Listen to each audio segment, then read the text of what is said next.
Boa noite, pessoal. Tá no ar mais um programa Café Literário.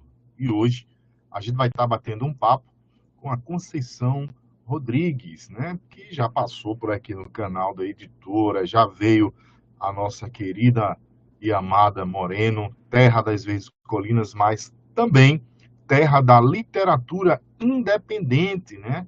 Respaldada pelo projeto de lei 518, realizado aí pelo então vereador Mozart Bruno, né? Então, além da terra das vezes Colina, Moreno é a terra da literatura. E esse é o programa Café Literário, onde a gente está sempre trazendo aqui celebridades da nossa literatura pernambucana, brasileira e, quiçá, mundial, né? E a Conceição tem uns livros, eu já vou aqui, antes de ela dar o boa noite, dizer que eu sou apaixonado pelos títulos que a Conceição dá para os livros dela. É muito criativo, né? Eu li Molhado até os Ossos, poesias muito bacana. Tem um trabalho novo, a gente vai falar já já sobre o seu trabalho novo e outras coisas mais. Então, seja bem-vinda mais uma vez ao nosso canal do YouTube. Fique à vontade aí para você se apresentar para os nossas queridas corujas, autoras e leitoras que estão assistindo o programa. Em primeiro lugar, agradecer muitíssimo a você pelo convite, pela oportunidade, pelo carinho, deixar registrado aqui que sou sua admiradora do trabalho incrível, belíssimo que você faz na editora Ser Poeta. Sou admiradora de como você vem enfrentando as batalhas da vida nossa, né? Dentro dessa sua luta pela literatura, pela arte, pela cultura, admiro você assim imensamente. Você é um cara, um caba muito rochedo. Então, deixo aqui registrada essa minha admiração, né? Com toda tem uma fala que diz assim que a minha alma se curva à sua. Você é uma das almas para as quais para a qual, né, a minha alma se curva pelo seu trabalho, pela sua força, pela sua dignidade. Enfim, é uma honra imensa estar por aqui. Muito, muito obrigada. Massa. Já que a gente já está falando assim, já começou o programa aí falando da nossa mútua admiração, né? Vamos começar falando já com o que interessa, né? Os ouvintes estão aí para a gente falar de literatura e café, que são duas coisas que eu amo. E o que você falou aí é a nossa batalha diária, né? Acho que todo literário da contemporaneidade, toda literária, vive essa batalha, né? Eu costumo dizer que a literatura é o primo pobre da cultura. Você vai ver os projetos aí, tem não sei quantos milhões para o audiovisual, não sei quantos milhões para grandes eventos, não sei quantos milhões para a bolsa, não sei o quê, não sei quantos milhões. Quando vai para a publicação de livro, para a literatura, feira literária, o valor ó, é igual ao professor Raimundo, salário. Ó. Então a gente vai sobrevivendo, sendo nós mesmos incentivadores da literatura, né, brasileira, senão as coisas não andam.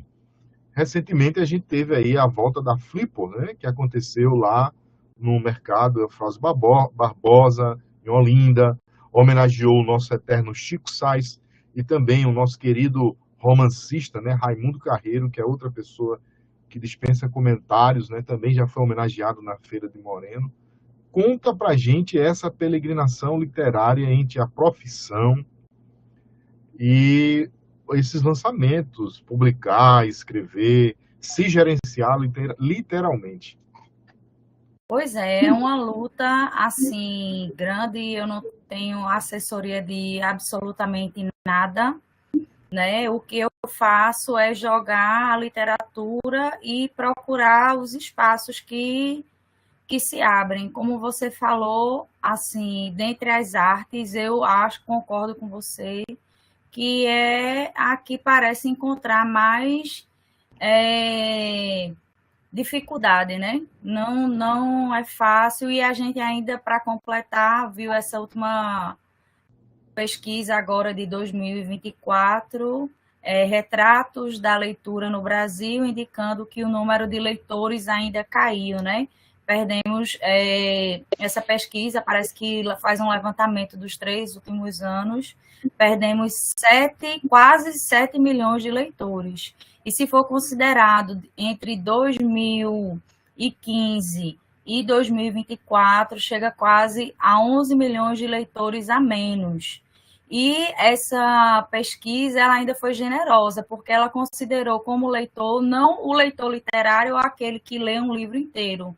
A pesquisa ainda considerou assim, leu qualquer trecho de qualquer coisa, leu um trecho de um livro didático, um trecho qualquer, já considerava como leitor. E mesmo sendo assim, né, tão genérico, ainda a maioria, um número maior de brasileiros, de acordo com a pesquisa, não leem. Então, é complicado porque a gente está o tempo todo remando contra a maré, né? Atrás de fazer uma formação de leitores. Por outro lado, a gente vê obras, né, que são best-sellers, que vendem muito bem, mas isso aí é a minoria da minoria. E quem ama realmente a literatura tem um espírito entregue não só ao escrever, como a produzir literatura, divulgar literatura, estar na cadeia da literatura, né, na produção de livro, na divulgação, na distribuição de livros, toda essa cadeia também se prejudica. A gente também tem acompanhado as livrarias fechando, enfim, aí é uma situação assim difícil, complexa, complicada, que a gente não enxerga em apenas um viés, mas são várias as vertentes que precisam trabalhar em prol da leitura no nosso país, né? Da literatura e da leitura. Quando chega na leitura literária, parece que a coisa ainda fica mais difícil, mas eu acho que nós dois comungamos do mesmo amor, da mesma paixão, a gente insiste e continua batendo nessa tecla da leitura, da literatura. Eu mesmo, até meu último suspiro de vida, eu estarei lutando pela literatura, pela leitura e por dizer ao mundo, através da minha literatura, o que eu penso dele. É provável que eu não mude, eu mudo, né? Obviamente, mas pelo menos eu deixo registrado o que eu penso do mundo através da minha literatura. Claro que eu gostaria de ter a oportunidade de divulgar muito mais, de que esse valor do livro fosse mais acessível. O livro ainda é muito caro, é tudo muito difícil, muito oneroso, mas a gente vai lutando, sem olhar as dificuldades, apenas seguindo em frente.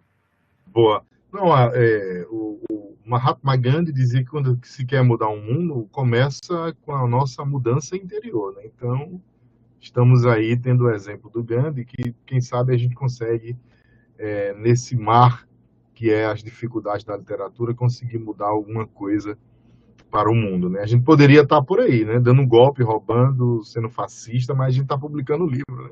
Licença. Olha, deixa eu só provocar mais um pouco. Eu tenho umas observações muito peculiar quando a gente fala sobre as pesquisas da leitura e tal. E o que você falou é verdadeiramente verdadeiro, bem redundante. Mas eu acho que isso ainda tem uma intenção das classes dominantes, que a leitura não se popularize. Porque, por exemplo, eu digo que o livro tem que ser material de cesta básica.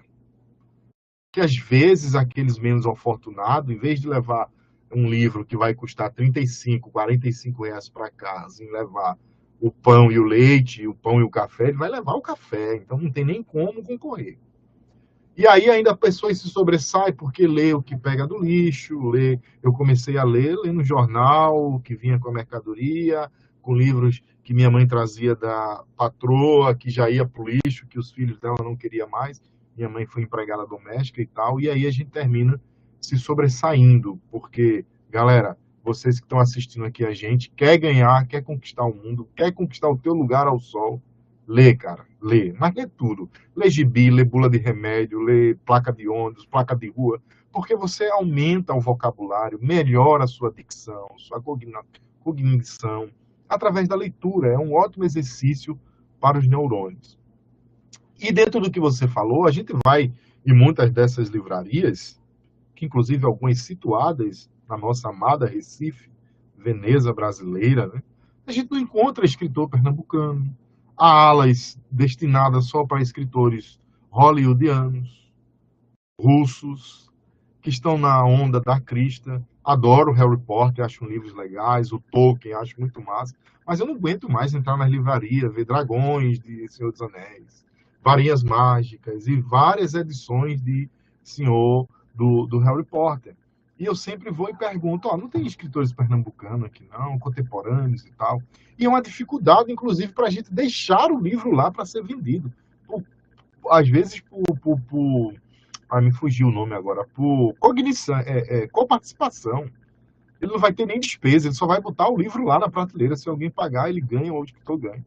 Aí o preço é absurdo, essas livrarias que é 60%, 40%, 50%. Você não acha que isso aí tem um quê de maldade? Até porque até hoje é muito importante, né? Você, eu sou um leitor assíduo, o que é que você está lendo e tal? Você não acha que tem isso, não? Não sei se são. Eu acho que, primeiro, a literatura é um direito humano, do mesmo jeito que a gente tem o direito de comer, de vestir, né? Como sempre apregou o mestre Antônio Cândido, a literatura é um alimento para a alma. A literatura é um instrumento de poder.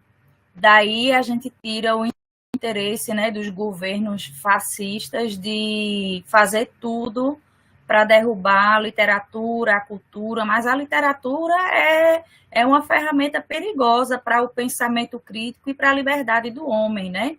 Quem lê bastante vai construir sua própria ideia a respeito do mundo. Ele não vai aceitar mais o que lhe disseram ser verdade, né? Eu, enquanto leitora, as minhas verdades são as minhas verdades. O que eu penso do mundo não é o que disseram do mundo.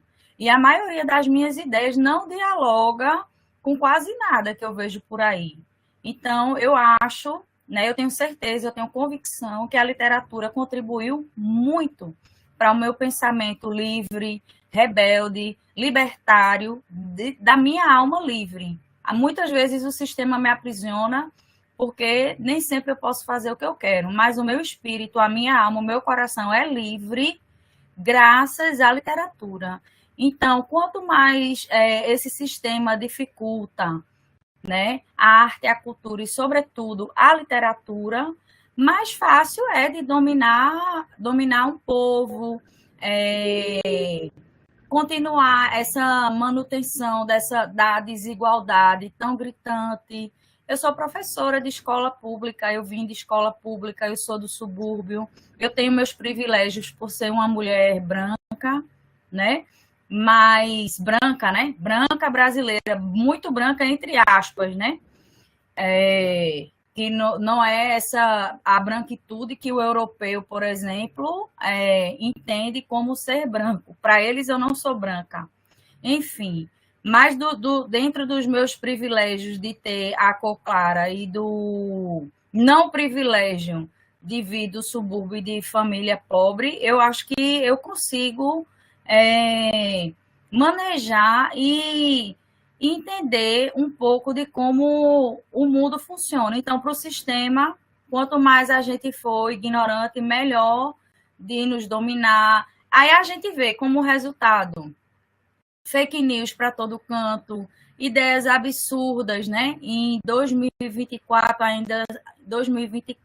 ainda sendo apregoadas, a gente vê aí a homofobia, o racismo, questões de classe apartando as pessoas, o mundo cheio de guerras, né? A gente tem acontecendo no mundo hoje pelo menos 50 conflitos, quase 10 guerras acontecendo neste momento, né? A gente vê aí alguns países do continente africano padecendo, e por outro lado a gente vê multimilionários, trilhardários, zilionários usando dinheiro para só futilidades, né? E luxos assim que seriam desnecessários para qualquer humano. Então, é muito difícil. Olhando para o céu e gastando dinheiro para fotografar o que é que está conseguindo sair de dentro de um buraco negro. O que isso vai contribuir para a humanidade, meu Deus? Mas, enfim, né? A ciência às vezes se supera com cada uma. É extremamente necessário, né? Eu não sou negacionista. A ciência ela é importantíssima para a humanidade, mas às vezes tem umas viagens. Diz que em viagem mas tem as prioridades, né? Se a gente está aqui padecendo ainda com problemas como a fome, por exemplo, ainda nos dias de hoje, países de extrema pobreza, com fome, vivenciando guerras e conflitos seríssimos, né?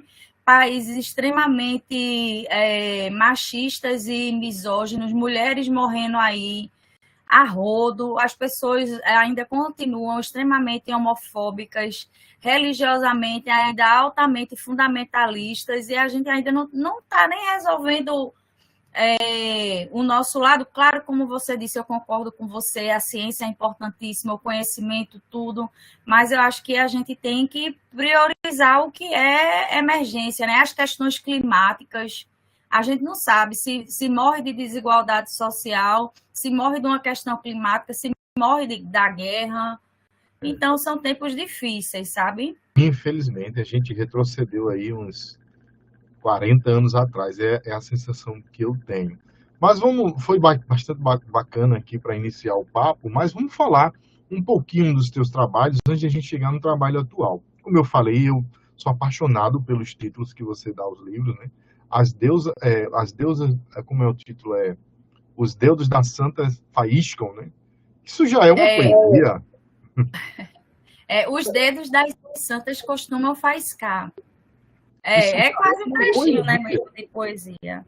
E fala um pouco aí desses trabalhos anteriores, como é que foi, como é que você sentiu a segurança, porque a gente escreve, chega um momento que a gente diz, basta, agora eu tenho que publicar, e aí a gente vai contando os centavinhos e publica, e o povo fica perguntando a gente, mais Henrica, mais teve retorno financeiro, e a gente em outra vibe, né, querendo colocar mais livro no mundo, e a galera sempre perguntando assim, mais ganha dinheiro, mais dá dinheiro. Fala um pouquinho aí dessa trajetória. Pronto. Eu sou uma mulher que em 2024 tem 45 anos. Daqui a pouco eu vou fazer 46. Eu escrevo com a fé de que sou escritora desde os 13 anos de idade. Então, eu tenho pelo menos 30 anos aí escrevendo literatura. Como não tinha grana para publicar, eu peguei uma fase assim muito mais difícil de publicar. Hoje eu vejo que a gente tem um número maior de editoras. Hoje, por exemplo, se faz uma vaquinha virtual, né, para conseguir levantar um dinheiro para fazer uma publicação. E da época que eu venho, não tinha nada disso. Então, a opção era o quê? Tentar ganhar um concurso literário, porque esses concursos literários ofereciam a publicação. E sempre eu tentava os concursos literários, mas sempre eu ganhava menção honrosa, ou então ficava naquela colocação em que o livro não teria direito de ser publicado. Pois bem, em 2020, né, eu soube da existência da editora Patuá, que aceitava os originais e não cobrava pela publicação. E enviei os meus primeiros originais para uma editora, né? Na vida, assim, que eu me lembro, e foi a editora Patuá. E o primeiro livro que eu publiquei não é o livro mais antigo, porque eu tenho um montão de trabalho guardado. O total de livros que eu tenho são 14, né? Aí tem conto, tem romance, tem novela, tem infantil, e tem infanto-juvenil. Então, o primeiro livro que eu mandei para ser publicado não era o mais antigo do que eu tinha escrito, que foi esse aqui, Molhada até os Ossos. Molhada até os Ossos é um livro que fala muito do feminino, mas também é um livro altamente político, é um livro muito libertário, né, que traz suas contravenções, sua rebeldia e tudo mais, porque também, se não for assim, também não sou eu. Então, o primeiro livro foi Molhada até os Ossos. O segundo livro foi o que você mencionou, que é Os Dedos das Santas Costumam Faiscar, né, que eu acho que ele foi publicado um ano depois. Eu aqui me encontrando com a câmera. Aí, tô vendo agora. Bora. Pronto. Foi publicado um ano após, ou um ano e pouquinho após, eu não lembro, né? Que também é um livro de poesias, também é um livro de poemas. Agora ele já tem uma pegada um pouco mais diferente de Molhada até os Ossos. Ele traz uma rebeldia ainda maior. Ele está dividido em 4 atos ou 4 desatos, né? São 4 momentos do livro. Tem um momento mais social, tem um momento que fala mais da sociedade, da política, tem um momento que fala mais da gente enquanto ser humano em nossa solidão, tem um momento que traz uma temática muito importante para mim, toda a minha narrativa, que é a questão do suicídio, de viver, não viver, e tem o último momento que se chama, que é o 4º desato, em que há meio que a ressurreição dessa força nossa tão, digamos assim, sofrida na vida, né? Com o passar da vida, da nossa existência humana. O terceiro livro já é um livro de contos, chama-se E Deus Não Acudiu Ninguém. Esse aqui é um livro de contos, né? Ele traz narrativas assim bem pesadas, bem cruas, né? São contos, são histórias que tratam da sociedade, dessa nossa hipocrisia, daquilo que o ser humano faz quando as luzes se apagam e quando ele não precisa estar em público dizendo que é um bom cidadão, uma pessoa correta que faz tudo direitinho.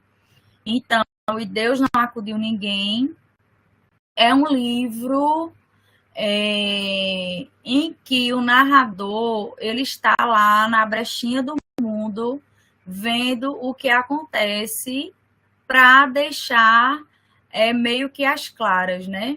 Esses personagens sórdidos, esses personagens complicados, complexos, terríveis, belos ao mesmo tempo e por isso tão humanos, né? E Deus Não Acudiu Ninguém, ele saiu, deixa eu ver, em 2023, nós estamos em 2024, né? Então ele tem 16 contos, são 16 narrativas. Essas narrativas são sobre temáticas diversas, tem motivações diferentes, né? Enfim, esses são os 3 livros que já foram lançados e esse ano, né, tá para sair aí, tá em fase de publicação, inclusive recebi esses dias já a capa. É um livro também de poemas, cujo nome é Para Dançar na Cerca Elétrica. Então, vem por aí 2025, provavelmente. Talvez entre em pré-venda ainda em 2024, mas em 2025 está chegando Para Dançar na Cerca Elétrica, que é um livro justamente que trata de guerras, dessa miséria humana, trata muito do século XX, da Segunda Guerra Mundial, do Holocausto, das colonizações, mas não deixa de mencionar questões muito atuais, como a questão Israel, Palestina, outras guerras que estamos vivenciando, né? Esse nosso meio que a gente está com o pé no apocalipse, ou pós-apocalipse. Eu não sei definir muito bem, mas é um livro que fala das guerras. Fala de guerras, fala de colonizações, fala da guerra geral, e também fala da nossa guerra interior, né? Que enquanto o mundo está acabando ali, eu, por outro lado, que não estou em um país que está em guerra ou um conflito, algo assim, mais grave, digamos, né? Apesar que a gente está no Brasil, né? O que não falta é milícia, confusão e essa política aí para fazer a gente sofrer um bocado, e golpista. Mas não estou em um conflito armado de guerra, por exemplo, mas estou vivendo minhas guerras interiores, meus sofrimentos, as minhas angústias, as minhas melancolias. Então, o livro que vem por aí trata disso, de guerras. Já que você falou uma coisa tão séria assim, eu acho que o Brasil, a gente vive nessa inquietação quando se fala de guerra, porque a anistia foi muito ruim, né? A gente aí não fala sobre a ditadura, tem gente que diz que não existiu, que foi mentira, que foi para proteger vagabundo, que contaram essa história, e aí a anistia fez isso. Então a gente vive numa guerra como se ela não existisse. O Brasil, às vezes, é muito disso. Se pintou que o Brasil é o país mais democrático que existe no mundo, e essa democracia não é tão bela como se enfeita por aí. Então, cabe a nós tá denunciando isso, e tem muita gente que vive no conto de fada, né? O brasileiro vive num Brasil ao qual ele não conhece. Quando você liga a TV e vê uma propaganda política dizendo que todos os brasileiros estão conectados à internet e a gente vai andar nas nossas periferias e ver crianças ainda sem escova de dente, não precisa dizer nada. Não precisa dizer nada. Então, tem muito essa coisa aí. Ainda bem que nós estamos aqui para dar essa denúncia através da literatura, porque só o ato de publicar já é uma denúncia enorme, né?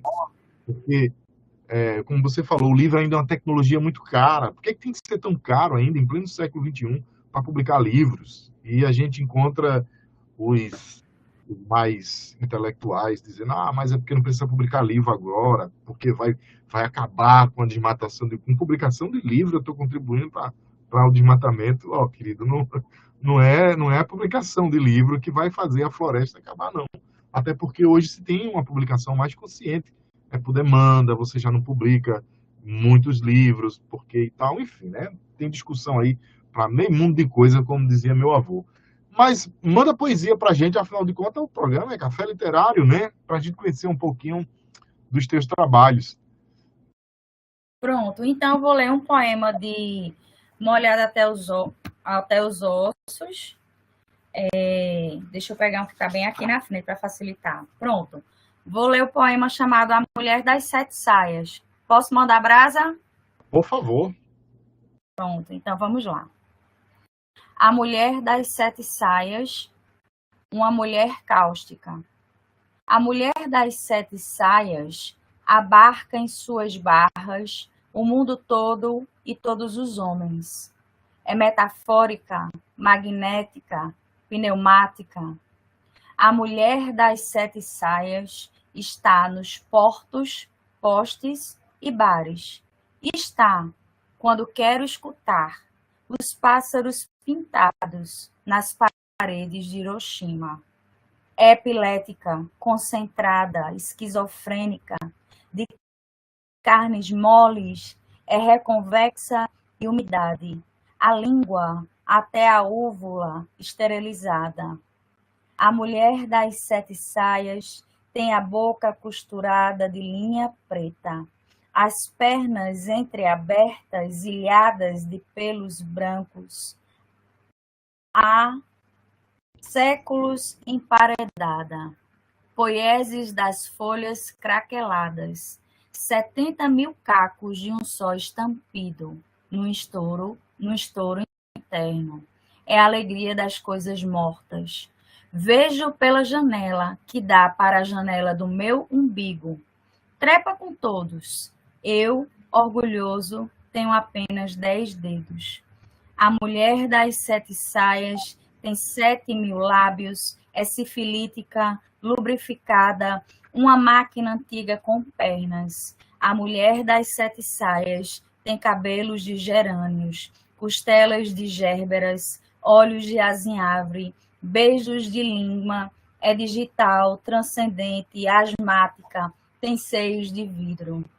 A mulher das 7 saias é toda holofótica, tem veias de fios de cobre, é mãe de todos os gatos da cidade, trepa com os sofistas, escafandristas e presidiários, trepa com os garis, cata estrelas nos caminhões de lixo, e o Lincoln dos galhos secos caídos. Trepa lá em cima, dômina do universo, antiquíssima, turbinada, de amortecedores, é diáfana, estúpida, mora na caverna aristotélica. A mulher das 7 saias é telúrica, astronômica, incendiária, nem sabe que existe para dentro. Ave Maria! Segura essa lapada aí, meu irmão. Tenta segurar uma mulher dessa por um segundo, que você não vai conseguir. Nem se tiver de escafrando, viu? Vai se perder de mar adentro.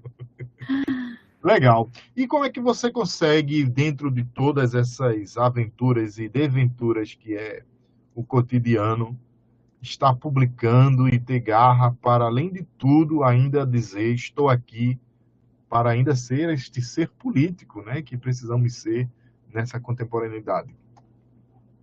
Meu amigo, eu estou aqui muito viva, cheia de sangue correndo nas veias, com o coração batendo com muita força. Enquanto tiver ar nos meus pulmões, eu vou estar lutando com todas as forças que tenho, todo dia, dê no que der, feliz ou triste, com saúde ou doente, eu vou estar lutando porque eu tenho muita garra dentro de mim, muita garra, muita vontade, muito desejo de fazer o que eu acredito.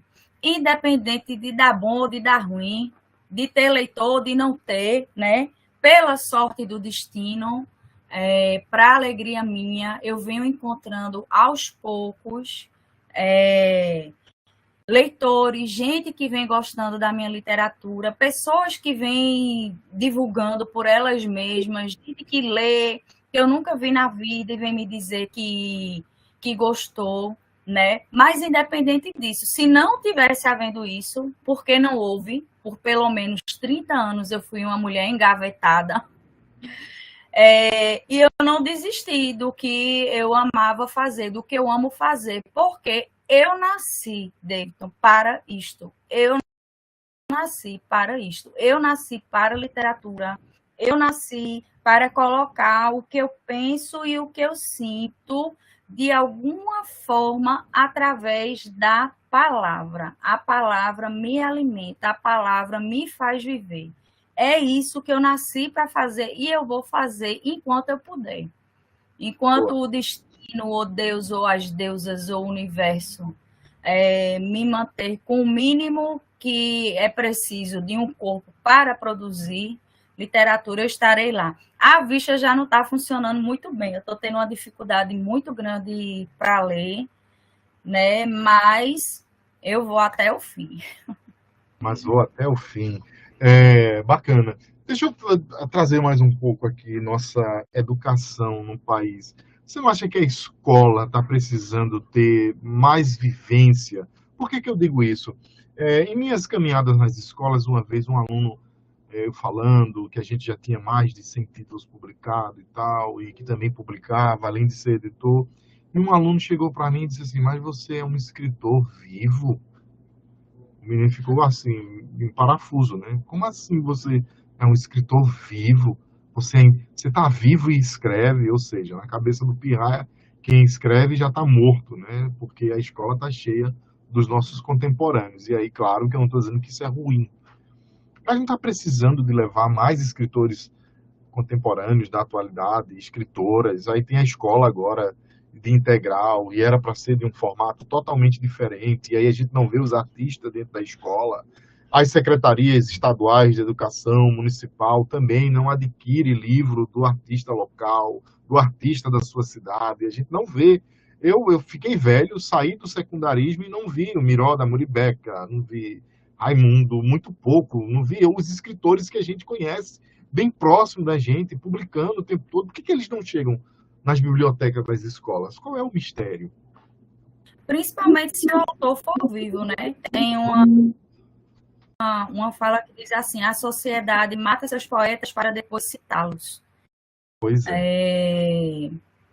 Eu sou professora da rede pública estadual de Pernambuco, né? E vejo muito de perto como a leitura na educação, de uma maneira geral, não tem vez. A gente está criando, a gente está fomentando, a gente está elaborando uma sociedade altamente tecnicista ou de um objetivo que seja muito rápido. A gente vive essa era, né? Da comida rápida pronta, de vestir o que todo mundo veste, de comprar os mais vendidos, de andar pelo o que é point e todo mundo acha que é massa. E, assim, a escola é um espaço importantíssimo para a formação do leitor, né? E para trazer também os escritores e essa literatura dos autores vivos, né? Um estudante já me disse a mesma coisa que falou para você, que pensava que os autores e os escritores eram todos mortos. E sempre que eu posso, eu levo o escritor para a sala de aula. Inclusive, levei nossa amiga Yaranda. Levei lá o livro dela, Salomé, para os estudantes lerem, né? Com aquela dificuldade toda, porque não tinha exemplar para todos os estudantes. Então, eu tinha um, e Aranda deu outro. A gente baixou nos celulares dos estudantes, ela concedeu que nós usássemos o PDF, e a gente fez a leitura em círculo, os meninos lendo em voz alta, porque também perdemos o costume de ler em voz alta, isso é muito importante para a formação leitura. E tão interessante, meu amigo, quando os estudantes, porque estava cada um lá com seu celular lendo, e os dois livros passavam na roda de mão em mão. E quando esse livro chegava na mão do estudante, o livro físico, esse objeto aqui, esse objeto, o livro físico, era briga dos meninos para permanecer com o livro físico nas mãos. E já tem, né, estudos que mostram que essa nossa relação com o livro físico, sem nenhuma interferência do digital, sem nenhum hipertexto, é uma experiência única de relação nossa com o livro. Então, voltando, depois que a gente leu a obra de Aranda, os meninos fizeram produções a partir da obra de Aranda Barbosa. Os meninos que se sentiram à vontade e disseram: eu quero escrever, tornaram-se também escritores. Então, os meus estudantes da cidade do Recife, subúrbio, do bairro chamado de Linha do Tiro, que remete à violência, mas é um bairro tão violento quanto qualquer um aqui da cidade do Recife, eles estudaram a obra de Aranda Barbosa, uma mulher preta, uma mulher intelectual, de uma literatura altamente elaborada, e eles fizeram suas produções a partir da obra dela. Eles fizeram audiovisual, eles criaram contos, eles criaram quadrinhos, eles criaram poemas, eles fizeram uma pequena peça de teatro, né? Então, eles tiveram a oportunidade não só de ser escritores, como artistas em diversas linguagens, né? Produtores, organizadores, tiveram essa vivência. E nós levamos a autora depois para a escola, para ela ser entrevistada pelos estudantes. Foi emocionante, né? Ela foi entrevistada, os estudantes apresentaram para ela as produções deles a partir daquela obra literária. Então, o que você disse é muito verdade. A gente tem que levar este autor para os espaços da cidade, seja a escola, seja a biblioteca a biblioteca da escola, seja a biblioteca comunitária, seja a biblioteca da cidade, não importa. E precisamos de mais bibliotecas.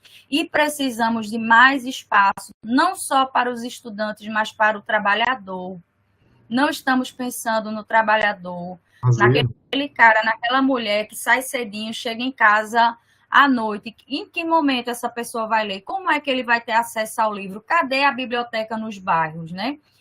como você colocou no cardzinho desse nosso encontro aqui maravilhoso, eu sou da cidade de Arco Verde, que é do sertão de Pernambuco. E lá, quando eu morei lá algum tempo, foi pouco tempo, mas eu lembro que no meu bairro tinha biblioteca, lá no bairro, para toda a comunidade, para toda a cidade. E hoje eu vejo diminuindo esse número de bibliotecas, esses lugares de refúgio, construção e crescimento humano, da ferramenta para o trabalhador pensar, para ele exercer seu pensamento crítico, para ele entender em quem vai votar e como é a nossa história. Cadê esse espaço de leitura para o trabalhador? Pois é, e Né? bibliotecas vivas, né? Porque eu já fui em algumas escolas e doei alguns exemplares de livros. Veja como isso é preocupante. Voltei alguns anos depois, os livros ainda não estavam lá guardados na caixa. Era para ser distribuído. E aí a galera tem uma preocupação assim, não, mas é porque o aluno não sabe manusear o livro. Mas como assim? Então ensina, entrega, né? Qual é o problema, né? O livro já foi doado, deixou lá guardado, com a Você tocou perspectiva de deixar para mais alunos e tal. Não, mas eu preciso, mas não é isso. Por isso que as você bibliotecas tocou num ponto importantíssimo. fica sem O sentido, porque a livro, biblioteca é morta. Bota uma pessoa lá para ser guardião do livro, como se fosse guardiã, e ninguém pode pegar, e ninguém pode manusear, e tem que ter um cuidado para manusear. Olha, ensina, ué. Você não ensina como é que a galera vai ter a aproximação dessa ferramenta. olha, você falou uma coisa tão importante, porque não é só. Se for numa biblioteca, é importante que tenha ali um mediador de leitura, um bibliotecário, alguém para orientar, né? Se esse livro está chegando às mãos do estudante, é preciso também que esse estudante tenha uma orientação, porque também não adianta só ele ler o livro, colocar na mochila e não ler. Também tem isso. Então, são diversas nuances para essa formação de leitores. Eu gosto muito quando eu tenho a oportunidade de ler o livro na escola, né? Pelo menos nesse momento de formação leitora. Aí depois o estudante, ele que já engatilhou, já pegou o gosto pela leitura, ele vai ler em qualquer lugar, né? Mas é importante, muito importante que você falou, o livro não pode ser um objeto sacralizado. O livro não pode ser para poucos. O livro não é um objeto para você pegar nele com medo. O livro foi feito para você devorar o livro. Meus livros são riscados, porque eu gosto de ler conversando com o livro. Então, é importante também que esse estudante ou cidadão tenha o acesso também ao livro para si, para ele desfrutar desse livro como ele queira, né? Para ele ter esse relacionamento com o livro. Existem hoje muitas propostas da difusão da leitura pelo meio digital, que eu acho importante também, mas eu acho que nada substitui o livro físico e essa relação com o livro, sem interferência do virtual e do digital. Nada substitui essa relação com o livro físico. Não, sobre essa história aí do livro digital, que é válido, é importante, precisa, é necessário, claro, a tecnologia, eu sou a favor, a gente tem que avançar, é democrático, etc, etc.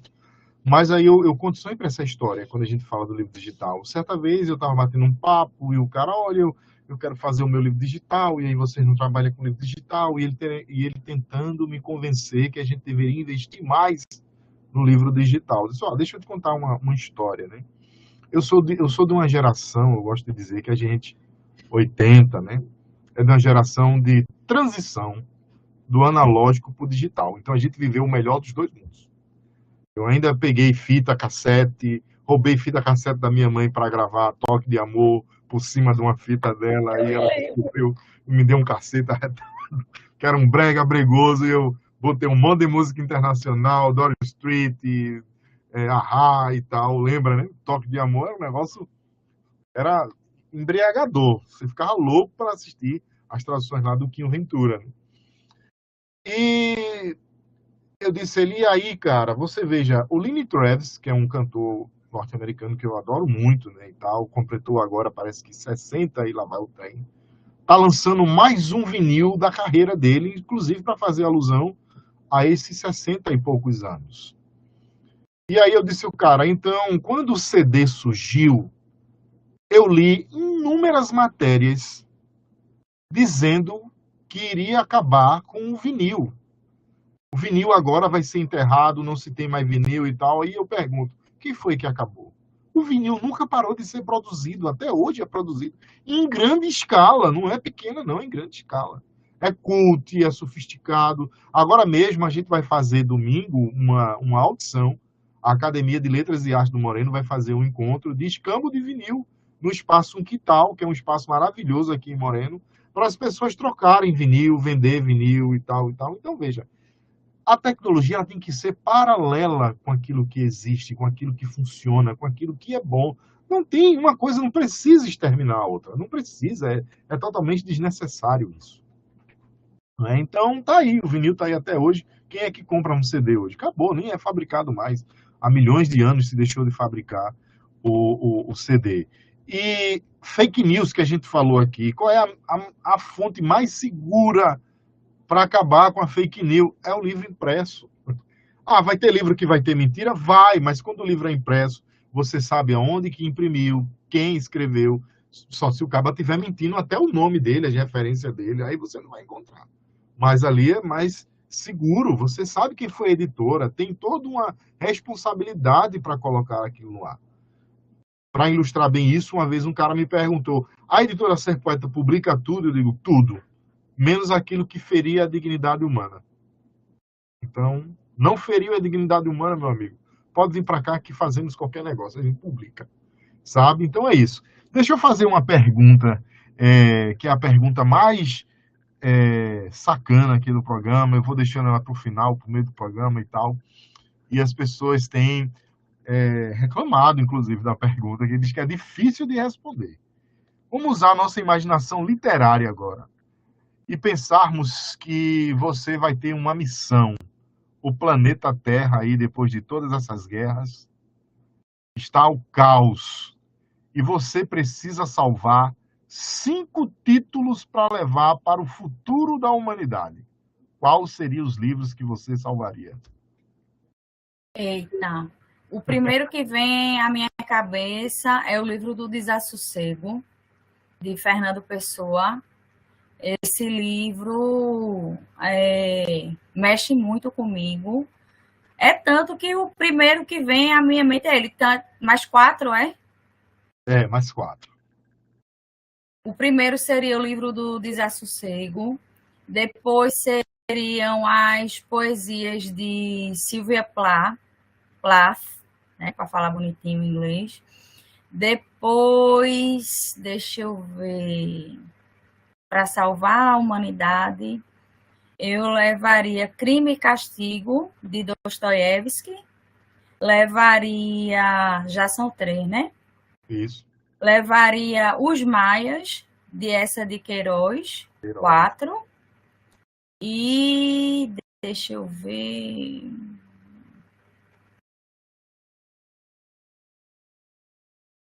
Deixa eu pensar. E levaria qualquer livro de Drummond. Drummond, muito citado, Drummond. Agora, por incrível que pareça, Dostoiévski é a primeira vez que aparece aqui no programa. Quase 4 anos de programa, Dostoiévski é a primeira vez que aparece. E um clássico, né? Crime e Castigo, aí adaptado para teatro, cinema, várias produções. Inclusive, existe até uma versão Crime e Castigo zumbi. E nem assista, é perder tempo. Adorei. Não assista, é terrível. Eu assisti. Agora eu quero assistir. Pois é, achei assim, dá para rir. Dá para rir. Crime e Castigo zumbi. É muito interessante, assim. Dá para rir, não leva a sério, não. Deixa eu falar algumas participações que a gente está tendo aqui, né? Conexões literárias, a gente está aqui com a amiga Thalita Figueiredo, diretamente do Rio de Janeiro, escritora aqui da Editora Ser Poeta, do projeto 20 Marias e um Grito, e ela está participando aqui, falou algumas coisas durante a nossa conversa. Quanta inspiração poética a escritora Conceição Rodrigues, olha aí, mais uma possível leitora, né? Se liga lá, Thalita, vai no Instagram da Conceição, ela também está no Instagram, está sempre mandando informações lá da vida literária dela. É verdade, a sociedade formada por consumismo, né? Isso é um mal que infelizmente está nos atrapalhando muito para a evolução do ser humano. uma ciranda cultural. Parabéns, Aranda Barbosa, presente. Acho que ela conhece, inclusive, a Iranda. O livro guardado como um brinquedo numa caixa vai ficar intocado. É preciso dar vida ao livro. Vê que coisa legal. Pois é, os primeiros presentes que eu dei para os meus 2 filhos foram livros. Eles nem pegaram chupeta, eu já tinha dado um livro. E aí, uma das mães olhou assim para mim e disse assim: mas o menino não sabe nem falar, não sabe nem comer direito, você já está dando um livro para ele. Eu digo, bota o livro na mão do menino, que é para ele já crescer com o livro na mão, não tem problema, não vai fazer mal, não. Pode dar o livro para ele. Então é isso, sabe? A gente ainda coloca o livro nesse lugar sacro. Às vezes as pessoas acham que também, porque a gente escreve, a gente é um ser humano dotado de pureza e de iluminação. Ô, coitado, a cabeça é mais perturbada do que dele 10.000 vezes. É por isso, inclusive, que a gente escreve. É tanto barulho aqui dentro que se a gente não colocar no papel, sequer nem dorme. Comigo, mais ou menos, é assim. E vamos embora, né? Que a gente publique cada vez mais, que o livro realmente chegue à mão de cada vez as mais pessoas. Tem que se ter um projeto aí, ou parlamentar, sei lá, do Congresso, do Senado, livro na cesta básica. Tem que se incluir na cesta básica o livro. Bolsa livro, quem vive em vulnerabilidade, comprar livro pela metade do preço, sabe? Bolsa inclusão literária, o cara tem um vale para todo mês na livraria comprar livro. Pelo amor de Deus, né? A gente não quer só comida, a gente quer poesia, arte, diversão, balé e etc. Legal estar conversando aqui com vocês são. Fica aí o canal à disposição, as redes sociais, vamos fazer isso mais vezes, o canal está aí à sua inteira disposição. Antes que você dê suas considerações finais, eu quero mais poesia, né? Manda mais poesia pra gente, pelo amor de Deus. Eita, deixa eu ver uma aqui. Agora eu vou ler uma de Os Dedos das Santas Costumam Faiscar. Já li uma de Molhada até os Ossos. Deixa eu encontrar uma aqui curtinha, né? Uma mais curtinha. Achei um aqui que se chama Testemunhas de Jeová. Testemunhas de Jeová bateram à minha porta com livreiros nas mãos assinadas pelo próprio Cristo, financiando as virgens e os céus sem a necessidade de foguetes ou discos voadores.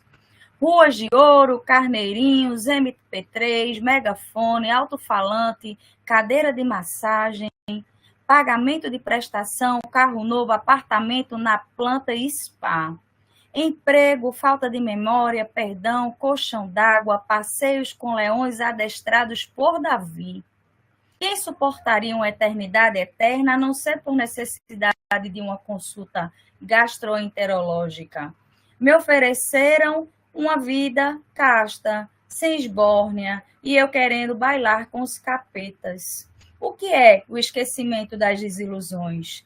Não seria o que me recomendaram em drages, em plastros e garrafas? As testemunhas de Jeová baterão à minha porta com ternos desbotados sob o sol do domingo matinal.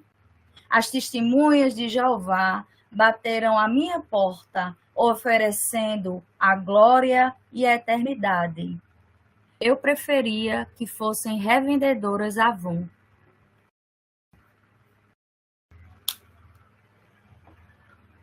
Eu não preciso dizer mais nada. Segura essa lapada aí. Agora, toda vez que uma testemunha de Jeová bater na minha porta, eu vou lembrar dessa poesia. E se me arretarem muito, eu ainda vou ler para eles.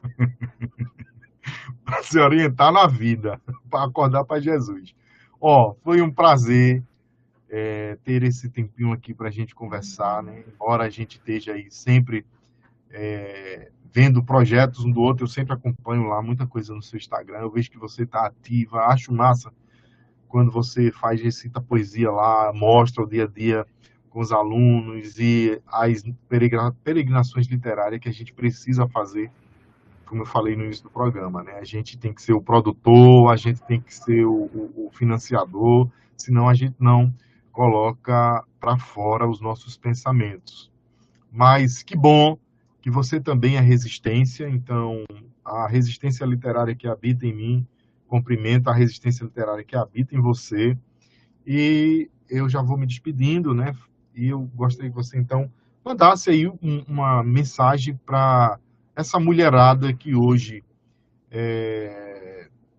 com toda essa coisa do patriarcado, do machismo, que a gente sabe que existe ainda, e que, mais uma vez, o Brasil em si, que é esse país que prega, que é muito maravilhoso, que tudo se resolve, que não existem os problemas sociais, possam cada vez mais se desengavetar, como você disse, né? Você foi uma mulher engavetada durante anos e agora é uma resistência literária e exemplo para o movimento aí social, né? De uma forma geral. Fique à vontade, esse momento é seu.